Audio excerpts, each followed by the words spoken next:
Salut les futures bûches. Comme d'habitude, dans l'introduction, je vous ai mis un petit extrait de mes séances de sport avec un petit montage, une petite musique sympa. Faut me dire ce que vous en pensez. Moi, j'aime bien, mais mes vidéos, je les fais pour vous surtout, enfin pour que vous les appréciez, pour que vous les regardiez. Donc dites-moi ce que vous en pensez. Comme je dis dans ma vidéo d'avant, dans mes nouvelles vidéos, je vais essayer de présenter à chaque fois mes séances. Donc on va parler de ça aujourd'hui, de ma séance squat. Donc j'ai fait une séance squat en force. Je vais vous expliquer ça juste après. Petit point information, le 11 mars, je cours mon premier marathon. Donc c'est pas la première fois que je me prépare pour un marathon. La première fois j'ai dû annuler à cause du Covid. Et la seconde fois c'est parce que c'était un samedi où je travaillais, du coup j'ai pas pu moi m'y rendre. Donc je vais me préparer, là j'ai un peu plus d'un mois pour me préparer pour mon marathon. J'ai dit plusieurs fois me préparer, c'est bizarre. Euh, du coup je vais me préparer pour mon marathon, du coup le 11 mars ce sera à Arcachon. Pour ceux qui ne sont pas forcément au courant, un marathon c'est 42,120 km. Donc 42 km et 120 mètres précisément. Donc je vais courir cette distance-là le 11 mars à Arcachon. Du coup, je vais vous faire quelques vidéos pour vous expliquer mes séances du moment. Et après, on va passer sur 2-3 vidéos où je présenterai vraiment la fin de ma préparation pour mon marathon. Pour que vous puissiez suivre tout ça. Comme j'ai dit, la vidéo d'aujourd'hui, ça va être sur ma séance squat. Mais pour une fois, je vais mettre mon conseil de vidéo avant la séance. Parce que mon conseil va être comment faire un bon squat. Comment faire un bon squat?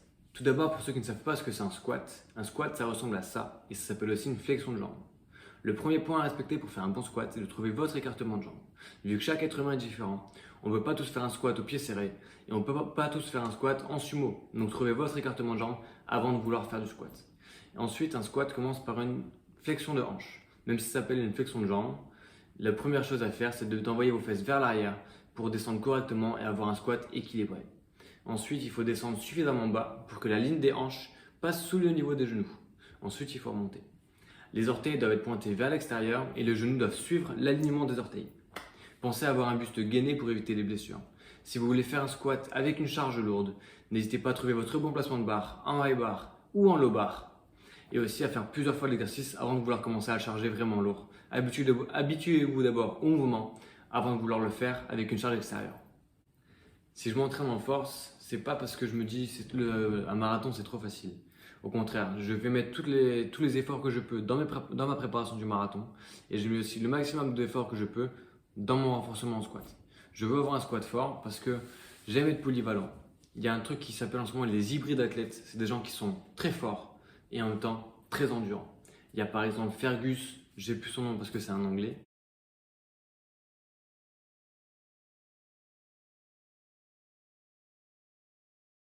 Et j'ai découvert aussi cette semaine Ross Edley.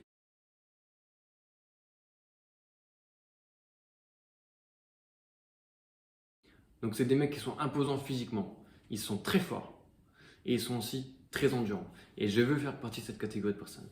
C'est pour ça que je faisais du crossfit avant, parce que c'est polyvalent. Et c'est pour ça que maintenant je fais beaucoup d'endurance et que je continue à m'entraîner en force. Mais du coup en ce moment mes objectifs c'est d'avoir un squat très fort et de courir le plus longtemps possible pour faire des grosses distances. Bon, maintenant on peut passer à ma séance squat du coup. Maintenant que vous savez comment faire un squat, je peux vous présenter ma séance jambes. Donc comme j'ai dit plus tôt, moi en ce moment, je m'entraîne une séance sur deux en force et une séance sur deux en endurance. Donc ça c'est ma séance force où je vais réaliser 6 séries de 3 répétitions à 135 kg. Pour ça, je vais vous montrer comment d'abord on déraque une barre, puis je vais vous montrer comment je m'échauffe. Pour déraquer sa barre, chacun a son petit rituel précis. Moi le mien c'est d'abord commencer à trouver l'écartement de mes mains correctement. Donc j'ai mon petit repère, je place mon pouce entre l'endroit lisse et l'endroit rugueux de la barre. J'écarte d'une longueur d'un pouce et j'attrape ma barre. Donc je suis assez serré, mais ça me permet de bien contracter mes trapèzes pour poser la barre correctement et de ne pas me faire mal au dos. Pour tous ceux qui disent j'aime pas faire du squat parce que ça fait mal en haut du dos quand je pose la barre, pensez d'abord à trouver le bon placement pour caler la barre sur vos trapèzes et pas directement sur votre nuque. C'est peut-être pour ça que ça vous blesse. Donc d'abord, je trouve l'écartement de mes pouces. Une fois que mes mains sont placées, je vais mettre mes pieds sous la barre pour me glisser sous la barre. Je vais réaliser un petit mouvement pour caler la barre correctement sur mes trapèzes, puis je vais la déraquer en me redressant et je vais faire 3 pas en arrière pour sortir du rack. Donc je m'échauffe avec une barre entre 10 et 20 kg. Je fais quelques répétitions assez basses pour faire beaucoup d'amplitude. Ce que j'aime bien faire pendant ma première série, c'est aller jusqu'en bas. Donc mettre quasiment mon cul par terre et déplacer mon poids de corps de gauche à droite pour mettre un petit peu de pression sur mes genoux et sur mes chevilles pour m'échauffer directement pour mes séances plus tard qui vont être un peu plus lourdes quand même. Une fois que j'ai fait ma première série barre à vide, je vais rajouter 20 kg de chaque côté sans me prendre la tête. Donc je vais être entre 50 et 60 kg. Je vais faire une dizaine de répétitions. Je vais faire préparer à 80 ou 90 kg juste ensuite. Et après, quand je vais passer les 100 kg, je vais faire des séries de 3 à 5 reps. Souvent, je fais 5 reps à 110. Et là, aujourd'hui, j'ai fait du coup 3 reps à 130. Donc la charge qui va être juste en dessous de ma charge d'entraînement. C'est pas pour me fatiguer, c'est juste pour m'habituer et me préparer psychologiquement à avoir une barre de 130 kg sur les épaules. Donc chacun peut trouver son rythme d'échauffement. Je sais que ça marche pour moi, j'ai besoin de faire pas mal de reps quand même pour bien m'échauffer parce que si je fais directement avec une barre lourde, ça va peut-être monter mais psychologiquement il va manquer quelque chose. Je préfère m'échauffer correctement, avoir les cuisses bien chaudes avant de commencer à pousser. Donc sur la première série, on voit que je descends correctement, ça monte assez bien. J'ai jamais eu un squat rapide, mais de manière générale, je garde à peu près la même forme tout du long. J'ai un mauvais réflexe à moi, c'est que quand je vais commencer à me remonter, je vais avoir les fesses qui vont passer en premier et je vais avoir les genoux qui vont se rentrer un petit peu. C'est un truc que j'ai réussi à corriger un peu, parce que quand j'étais plus jeune, j'avais vraiment les genoux qui rentraient fort à l'intérieur. Donc je l'ai corrigé, mais j'ai toujours un petit peu ce petit réflexe d'avoir les genoux qui rentrent et les fesses qui décollent en premier. On va surtout sur ma deuxième série sur ma deuxième vidéo, du coup la quatrième série à 135 kg. C'est un peu léger, mais on voit quand même que j'ai mes fesses qui commencent à remonter avant le reste de mon corps. Du coup là on voit ma sixième série. Donc c'est la dernière série que je vais faire pour la journée à 135 kg. Ça met un petit coup sur le nerveux quand même.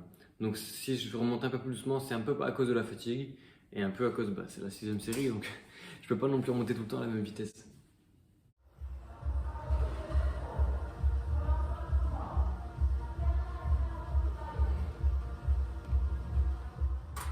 Après avoir fait mes squats, j'ai enchaîné sur les tractions.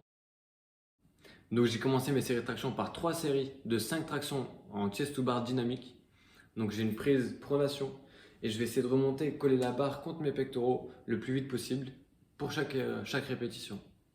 Pour mon deuxième exercice en traction, j'ai pris une prise quasi neutre, presque supination et presque neutre, où j'ai fait 3 séries de 8 répétitions le plus vite possible. C'est pour ça que je ne prends pas de pause et que j'enchaîne tout directement. Et pour finir, j'ai fait de l'isométrie, donc j'ai fait 3 séries de 25 secondes en haut de la barre. Donc je prends ma prise fondation, je monte le menton au-dessus de la barre et je bloque comme ça pendant 25 secondes, 3 fois. Voilà, donc ça c'était pour ma séance squat. Pour la prochaine fois, je vous présenterai une séance pompe et sandbag. Et après, on partira, je pense, directement sur mes séances de préparation pour le marathon. J'espère que vous avez apprécié la vidéo. On se revoit la semaine prochaine. C'était Maxime et Kamina, ton préparateur physique préféré. Ciao!